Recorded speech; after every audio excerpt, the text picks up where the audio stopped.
Hello বন্ধুরা, আমি স্বর্ণালী। এই স্বর্ণালীর সংসারে তোমাদের কাছে আবার এসে গেছি নতুন ব্লগ নিয়ে। তোমরা কেমন আছো? আমি তো এমনিতে ভালো আছি এখন, তবে প্রচণ্ড রোদের চাপ, গরম কি অবস্থা দেখেছো। ঘেমে চান হয়ে যাচ্ছি, চান করতে যাব।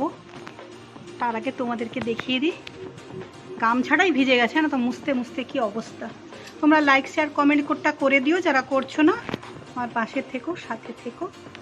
আর যারা সাবস্ক্রাইব এখনও করে উঠতে পারোনি তারা সাবস্ক্রাইবটা করে দিও। বেশি বেশি করে ভালোবাসা আশীর্বাদ আমাকে দিও। যারা দাওনি তারা বেশি করে দিও, আর যারা দিচ্ছ তারা আরও বেশি করে দিও। কী অবস্থা দেখো গরমে। এখন যদি এই অবস্থা হয়, এর পরবর্তীকালে কি হবে যেন শ্বাসকষ্ট মতো হচ্ছে, খুব কষ্ট হচ্ছে।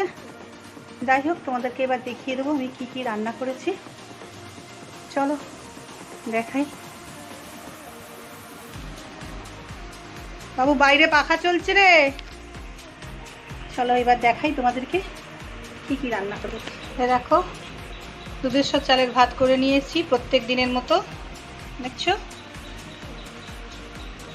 এইবারে না এই চালটা একটু ডিস্টার্ব আছে বলে মনে হচ্ছে। আমি হাজব্যান্ডকে বলেছি, ছেলেকেও বলেছি, তুই যাবি চাল আনতে যখন পাপা কিনতে যাবে, একটু যাবি বলবি ওই কাকুটাকে যে চালটা না জলসা টাইপের, ভাত করলে জলসা লাগছে। দুধেশ্বর চাল তো এরকম হয় না, আর ভাতের চালটা দেখো একটু মোটা মোটা লাগছে।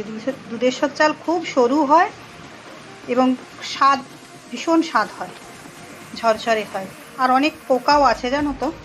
তো যাই হোক, সে কাকুটা মানে ওই চাল যিনি দেন দাদা, ওনার তো দোষ নাও থাকতে পারে, সেটা ওনাকে তো বলতে হবে। আর এই একটু আলুর দম বানিয়ে রেখেছি। আর দেখো, এটা বানিয়েছি গার্লিক চিকেন,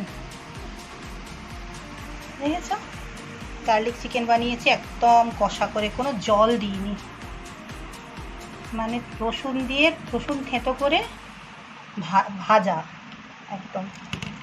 যা ওই মানে মাংস থেকে যা, চিকেন থেকে যা জল বেরিয়েছে ওইটুকুই, আমি কোনো জল ইউজ করিনি। ভাইয়ের জন্য এই যে ডিমের অমলেট করে আলু দিয়ে ঝোল করেছি।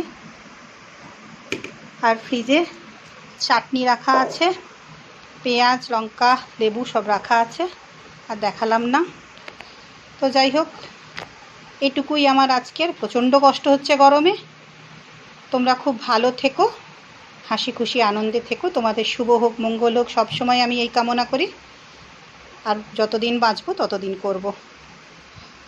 আর আজকে বেশি কিছু নেই। যাই হোক, তাহলে আজকে রাখলাম।